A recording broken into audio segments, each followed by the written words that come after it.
Pernah kepikiran gak sih, di balik semua gedung yang kita masuki setiap hari, kantor, mall, bahkan rumah kita sendiri, ada aturan-aturan tak terlihat yang sebenarnya ngejaga kita tetap aman? Pertanyaannya mungkin kedengeran simpel, tapi ini penting banget. Apa sih sebenarnya yang bikin bangunan ini kokoh dan bukan cuma jadi bencana yang menunggu waktu? Jawabannya, ternyata bukan cuma soal material bangunan yang paling kuat atau beton yang paling tebal. Di balik itu semua, ada sebuah rencana. Sebuah cetak biru yang dirancang dengan super hati-hati. Oke, kalau gitu yuk kita coba bedah bareng-bareng apa aja sih dasar-dasar dari rencana besar ini, apa yang sebenarnya jadi pondasi keamanan bangunan-bangunan di sekitar kita. Jadi gini, rencana ini bukan sekedar ide abstrak, tapi ini adalah sebuah peraturan resmi dari pemerintah. Anggap aja ini kayak buku panduan wajib, biar kita semua aman. Nah, ini dia biangnya. Peraturan Menteri Pekerjaan Umum Nomor 29 Tahun 2006. Kalau kita lihat di pasal 2, tujuannya tuh jelas banget, yaitu untuk bikin bangunan yang 1. Selamat, 2. Sehat, 3. Nyaman, dan 4. Gampang diakses penggunanya. Inilah landasan hukum yang dijaga kita setiap hari. Yang menarik, peraturan ini tuh bisa disederhanain jadi 2 pilar utama, kayak yang disebutin di pasal 4. Pertama, bangunan itu harus jadi tetangga yang baik, artinya harus nyambung dan serasi sama lingkungannya. Dan yang kedua, bangunan harus jadi rumah yang kokoh, yang artinya bisa diandalkan buat ngelindungin orang-orang di dalamnya. Oke, sekarang kita fokus dulu ke pilar yang pertama ya, gimana caranya sebuah bangunan jadi tetangga yang baik. Ini maksudnya apa sih? Ini lebih dari sekedar tampilan luarnya aja loh. Intinya tuh soal harmoni. Sebuah bangunan nggak bisa berdiri seenaknya sendiri. Dia harus patuh sama rencana tata ruang, nggak boleh terlalu padat atau ketinggian, dan yang paling penting, nggak boleh ngerusak lingkungan sekitarnya. Tujuannya satu, biar lingkungan kita tertata rapi dan enak buat ditinggali. Nah, ini salah satu contoh aturan main yang nyata banget. Peraturan ini bilang, di daerah perkotaan yang padat, minimal 10% dari luas lahan itu harus jadi ruang terbuka hijau.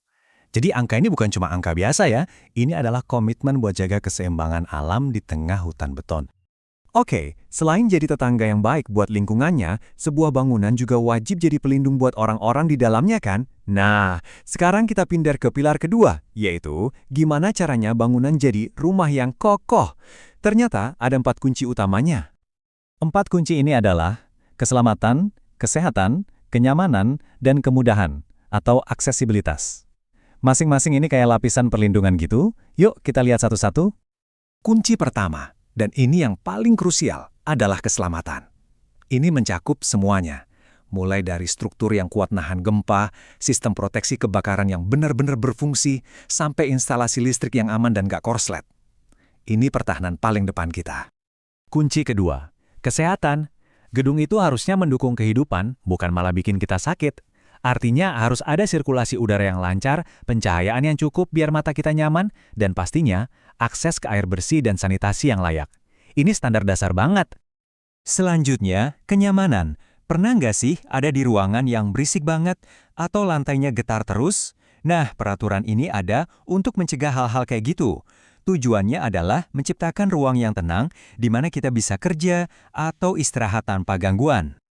Dan kunci terakhir yang seringkali paling penting, yaitu kemudahan atau aksesibilitas. Kenapa? Karena gedung yang hebat itu harusnya bisa dinikmati oleh semua orang tanpa terkecuali. Ini berarti harus ada akses yang mudah dan aman buat teman-teman disabilitas, lansia, dan siapapun yang butuh. Oke, kita udah bahas semua detailnya ya, mulai dari tata ruang sampai ventilasi. Sekarang kita sampai ke pertanyaan utamanya. Kenapa sih semua aturan ini, semua pilar dan kunci ini penting banget buat kehidupan kamu sehari-hari? Jawabannya ada di sini. Tujuan akhir dari semua ini, seperti yang dikutip langsung dari peraturannya, adalah untuk memastikan setiap gedung yang kita masuki itu nggak cuma berdiri kokoh, tapi juga benar-benar mendukung hidup kita, biar lebih aman, sehat, dan nyaman. Jadi, lain kali kamu masuk ke sebuah gedung, coba deh perhatikan sekeliling. Mungkin kamu bakal ngelihat ventilasi, jalur evakuasi, atau ram kursi roda dengan cara yang beda. Karena sekarang kamu tahu, itu semua adalah bagian dari sebuah rencana besar yang tak terlihat, yang dirancang khusus untuk ngejaga kamu tetap aman.